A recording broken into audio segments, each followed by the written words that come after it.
Entonces, típicamente, como lo hemos venido haciendo, antes de comenzar el análisis, hacemos un gráfico simple. Esto nos permite identificar por dónde van los balazos. Gráfico simple, interacciones. Acá tenemos todo el codiguito de cómo hacer este gráfico. Vean de que acá estoy haciendo las interacciones arquitectura, objetos, variable de respuesta en función de arquitectura y objetos.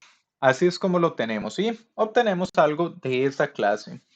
Es pues bastante evidente lo que obtenemos de este grafiquito. A mayor cantidad de objetos, mayor tiempo se dura. Sin embargo, vemos que las arquitecturas se comportan de manera distinta. Parece que hay una en especial que, si no me equivoco, aquí es el que crece de manera más atenuada. Acá vamos a hacer una observación en cuanto a la manera en que se escogieron los factores. Entonces, le hago la pregunta a Cristina. Cristina, ¿estás por ahí? Sí, Muy bien, Cristina. ¿Ves la forma que tienen estas curvas? ¿A qué se te parecen? un poco exponenciales. Muy bien. Tienen una forma exponencial y esta notación de lo importante de definir los factores de manera correcta. Estas curvas, si yo te ve en un gráfico de respuesta que las curvas tienen forma exponencial, si tuvieras que hacer una apuesta sobre si van a cumplir o no los supuestos, ¿qué sospechas, Cristina? Sospecharía que no y que va a tener que hacer una transformación logarítmica probablemente. O una transformación logarítmica va a servir. Vamos a ver que aquí no es necesario, pero es una buena sospecha. Profe, Ajá. una pregunta, es que, vamos, el eje Y sí está como bien hecho, pero el eje X no, porque, digamos, de 1000 a 4000 hay 3000 y esa misma distancia que dices, mira, entonces puede ser que el comportamiento visual puede ser un engaño en este caso, ¿no? Correcto. Sin embargo, la curva sigue teniendo ese comportamiento porque al fin y al cabo R no interpreta esto como números. Esto es un factor, cantidad de objetos. Si usted está analizando ese factor. A eso que menciona Rubén, del cuidado que yo digo que tenemos que tener a la hora, porque nosotros somos los que definimos el experimento. Nosotros somos los que decimos vamos a ejecutar este experimento. El cuidado que hay que tener a la hora de definir los factores, ¿qué hubiera sido más conveniente para un experimento de esta clase? Definir los factores de una manera muy heterogénea, el espacio entre uno u otro, o de manera lineal. ¿Qué sospecha Rubén? Sí, sí, tienes razón, más heterogénea para probar cosas distintas, ¿no? No, no, no. Puede ser que el escenario lo amerite. Estamos de acuerdo. Puede ser que el escenario lo amerite.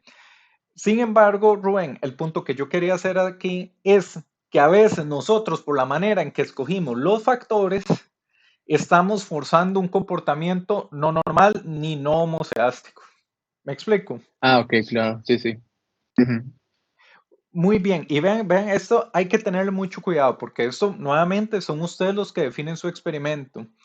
Ustedes al definir los factores, si hay casos de casos, el punto es que la distancia entre los factores impacta el comportamiento, normalidad de los datos y de homoceasticidad. Entonces, en este caso particular, porque yo conozco muy bien el conjunto de datos, hubiera sido más conveniente una distancia homogénea entre uno y otro.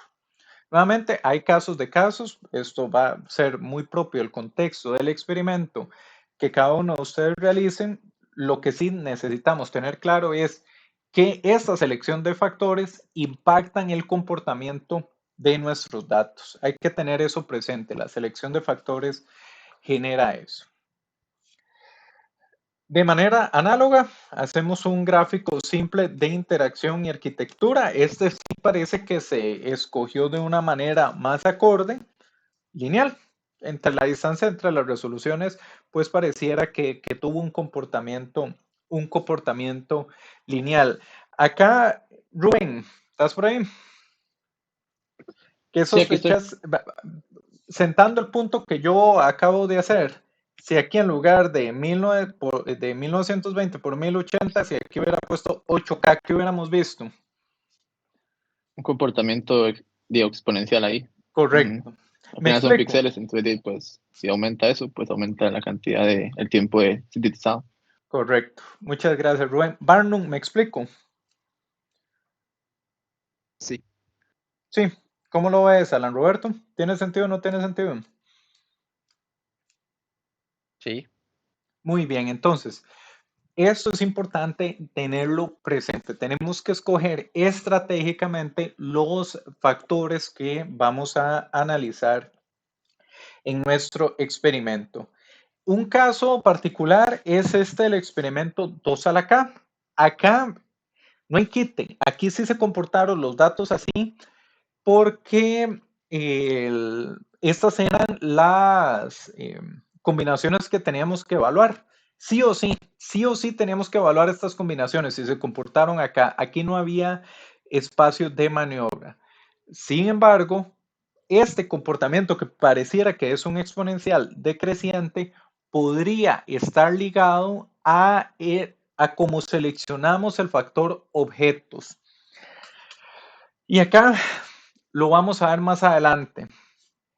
Resulta que la cantidad de objetos y los efectos en la ANOVA, estoy adelantando la historia, nos dice la interacción es significativa.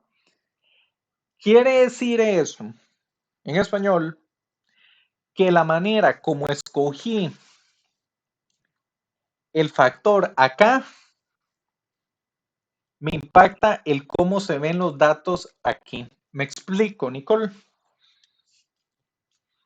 Sí, profe. ¿Me estoy ganando el salario, Nicole? Sí, sí. Qué agüado que alguien me diga, no, usted sabe, qué terrible. Pero bueno, muchas gracias, Nicole.